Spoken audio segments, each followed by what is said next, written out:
Welcome to today's video where we'll be discussing the mysterious illness known as Havana syndrome. The first cases of Havana syndrome were reported in Havana, Cuba in 2016, and since then, thousands of U.S. officials have experienced its effects. At the time, the U.S. and Cuba were attempting to establish communication and reconciliation. With an exchange of diplomats and promises of a gradual phasing out of the U.S.-imposed trade embargo, both sides were optimistic about a new era of diplomacy. However, reports of the Havana syndrome emerge, affecting U.S. personnel all over the world. The symptoms include nausea, chronic headache, vertigo, hearing loss, and impaired memory. Those affected reported hearing high-pitched sounds similar to chirping or beeping, with a duration ranging from seconds to a few minutes.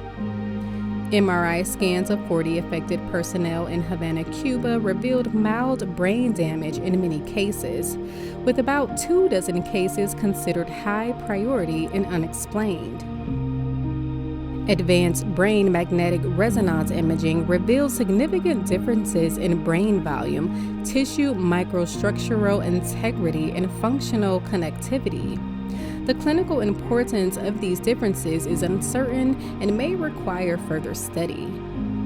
The Havana syndrome affects single individuals, but not others associated with them, which sets it apart from any contagious disease. One theory investigated includes the possibility of unknown special frequency energy devices used to attack U.S. personnel. Cases increased in the continental U.S., with many incidents reported by FBI personnel in Miami, Florida. However, in most cases, the investigation concluded that the symptoms were mild and generated by natural causes or high stress.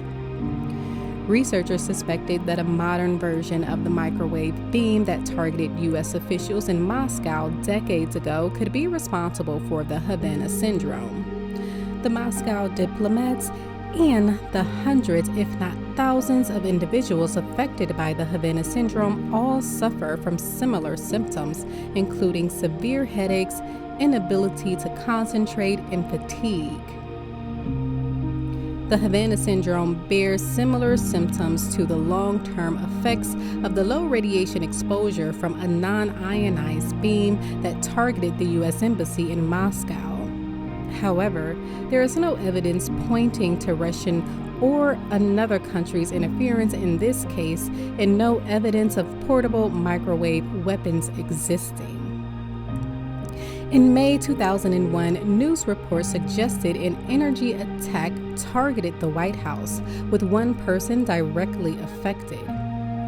This event alarmed the U.S., with everyone demanding answers. According to reports by various sources, the White House was aware of suspected energy attacks and closely evaluates the situation. In conclusion, the investigation into the Havana syndrome will continue as new instances of the illness are likely to appear. Those affected by the syndrome deserve answers in the appropriate treatment and healthcare.